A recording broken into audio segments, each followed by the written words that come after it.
Hello, আসসালামু আলাইকুম সবাইকে। কি অবস্থা সবার? আশা করি সবাই অনেক অনেক ভালো আছেন। তো আপনারা কম বেশি সবাই জানেন আমাদের প্রধান উপদেষ্টা ডক্টর মোহাম্মদ ইউনূস সহ তার বেশ কিছু সহকারী সহ বেশ কিছু মানুষ তারা হচ্ছে যুক্তরাষ্ট্রে নিউ ইয়র্কে গিয়েছেন এবং সেখানে ইতালি প্রধানমন্ত্রী জর্জিয়া মেলোনির সাথে তার একটা বৈঠক হয়েছে। তো অনেকেই জানতে চাচ্ছেন গতকালকে রাত্রে কিন্তু আমরা যারা সোশ্যাল মিডিয়াতে কাজগুলো করি বা আমরা হচ্ছে এই যে আপনাদের যে বিভিন্ন দেশের ভিসা আপডেটগুলো দিয়ে থাকি, তারা সবাই কিন্তু এই জিনিসটা হচ্ছে আমরা প্রকাশ করেছি যে ইতালি প্রধানমন্ত্রী জর্জিয়া মেলোনির সাথে তার একটা বৈঠক হয়েছে এবং সেই ছবিটা কিন্তু আমরা সবাই শেয়ার দিয়েছি। তো যারা ফেসবুক বা ইউটিউবে আপডেটগুলো জানেন বা দেখেন, তারা সবাই ইতিমধ্যে দেখেছেন যে তাদের সাথে একটা বৈঠকের ছবি প্রকাশ করা হয়েছে। তবে অনেকেই কমেন্ট করতেছেন, অনেকেই হচ্ছে মেসেজ করতেছেন, ভাই সেখানে যেহেতু ইতালি প্রধানমন্ত্রী জর্জিয়া মেলোনির সাথে বৈঠক হয়েছে, তো সেই ক্ষেত্রে ডক্টর মোহাম্মদ ইউনূস যে আমাদের এই ভোগান্তিগুলো রয়েছে বা আমাদের যে বিষয়টা রয়েছে এটা নিয়ে কোনো কাজ করেছেন কিনা বা কোনো কথা বলেছেন কিনা, সেই বিষয়ে কোনো কিছু জানতে পেরেছেন কিনা?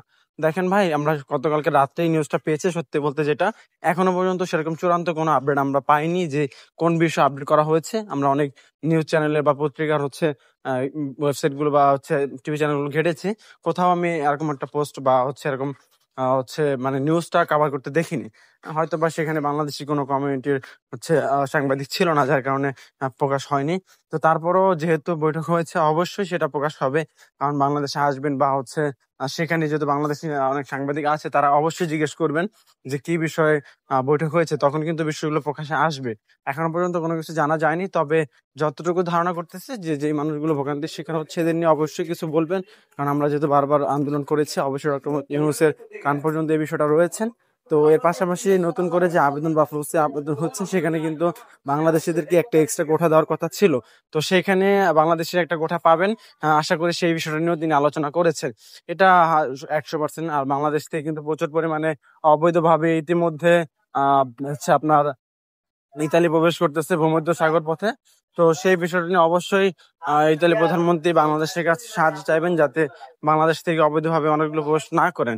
তখনই কিন্তু ডক্টর মোহাম্মদ ইউনূস মানে হচ্ছে বিষয়টা তুলে ধরবেন যে যাতে বৈধভাবে পথটা আরো সহজ হয়।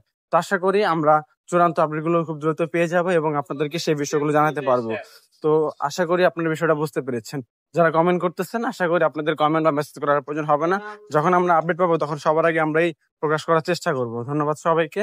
আশা করি বিষয়গুলো আপনারা বুঝতে পেরেছেন। তো যদি ভিডিওটি ভালো লেগে থাকে বা এরকম সবার আগে আপডেটগুলো পেতে চান, তাহলে অবশ্যই আমাদের ইউটিউব চ্যানেল এবং ফেসবুক পেজটি সাবস্ক্রাইব এবং ফলো করে রাখবেন। ধন্যবাদ সবাইকে। আসসালামু আলাইকুম।